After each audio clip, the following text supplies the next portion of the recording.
సహకార రంగాన్ని బలోపేతం చేసేందుకు తెలంగాణ ప్రభుత్వం ఎంతో కృషి చేస్తుందని తెలంగాణ ప్రభుత్వ చీఫ్ విప్ దాస్యం వినయ్ భాస్కర్ అన్నారు. వరంగల్ నగరంలోని కల్పలత సూపర్ బజార్ ప్రాంగణంలో 69వ అఖిల భారత సహకార వారోత్సవాల సందర్భంగా సహకార సంఘాల బలోపేతంపై చర్చించారు. 75వ స్వాతంత్ర భారతావనిలో సహకార సంస్థల అభివృద్ధి, వాటి భవిష్యత్తుపై అనుసరించాల్సిన వ్యూహాలపై చర్చించారు.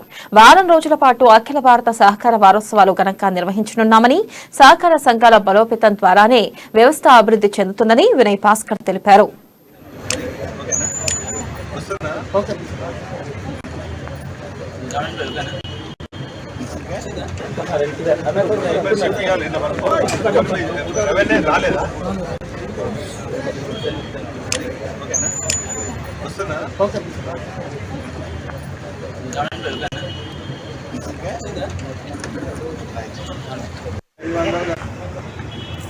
ఒక 3 శాఖల వారోత్సవాలు నిర్వహించడం జరుగుతుంది. అందులో ఒకటి ప్రప్రథమంగా జాతీయ సహకార దినోత్సవం. వారం రోజుల పాటు రంగంలో ఉన్న స్ఫూర్తి ఒకరి కోసం అందరి కోసం ఒకరు అనే ఒక స్ఫూర్తిని అందరిలో పెంపొందించేదానికి గత 5-6 ఏళ్ల నుంచి విశేష కృషి చేయడం జరిగింది.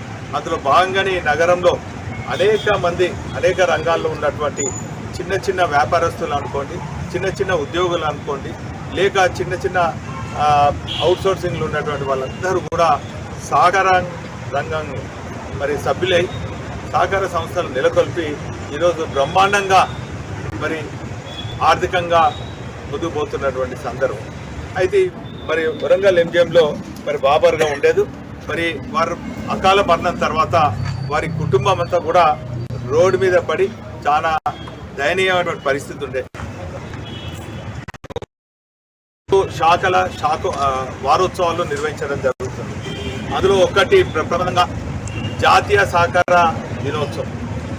వారం రోజుల పాటు రంగంలో ఉన్న స్ఫూర్తి ఒకరి కోసం అందరి కోసం ఒకరు అనే ఒక స్ఫూర్తిని అందరిలో పెంపొందించేదానికి గత 5-6 ఏళ్ల నుంచి విశేష కృషి చేయడం జరిగింది.